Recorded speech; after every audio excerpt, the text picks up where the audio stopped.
প্রথমবার এএফসি নারী এশিয়ান কাপে খেলতে অস্ট্রেলিয়ায় বাংলাদেশ ফুটবল দল। কন্ডিশনের সঙ্গে মানিয়ে নিতে এক সপ্তাহের বেশি সময় ধরে প্রস্তুতি নিচ্ছেন ফুটবলাররা। সিডনির জুবিলি স্টেডিয়ামে শনিবারও অনুশীলন করেছেন প্রীতি আফইদারা।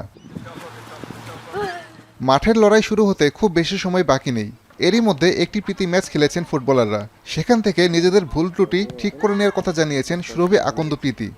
আসার পর আমরা একটা ফ্রেন্ডলি ম্যাচ খেলছি, তো ওইখানে যা ভুল ত্রুটি হয়েছে কোচ আমাদের সেটা 2টা ট্রেনিং সেশন করেছে ওইখানে। এদিকে অস্ট্রেলিয়ায় যাওয়ার পর ফিজিও ইস্যুতে কিছুটা বেকায়দায় পড়েছিল বাংলাদেশ। অল্প দিনের মাঝে দলের সঙ্গে যোগ দিয়েছেন তৃতীয় ফিজিও। এই ইস্যু নিয়েও কথা বলেন প্রীতি। আমাদের ফিজিও তো রেডি ছিল, তো উনি অসুস্থ হয়ে গেছে একটু, তো ওনার সার্জারি হয়েছে, তো সেজন্যই আসতে পারে নাই। তো এখানকার ফিজিও আলহামদুলিল্লাহ ভালো, সবাই মানে নিতে পারতেছি। প্রথমবার এশিয়ার সর্বোচ্চ মঞ্চে বাংলাদেশ নারী দল। সুযোগ পেলে সেরাটা দেওয়ার প্রত্যাশা প্রীতির কণ্ঠে।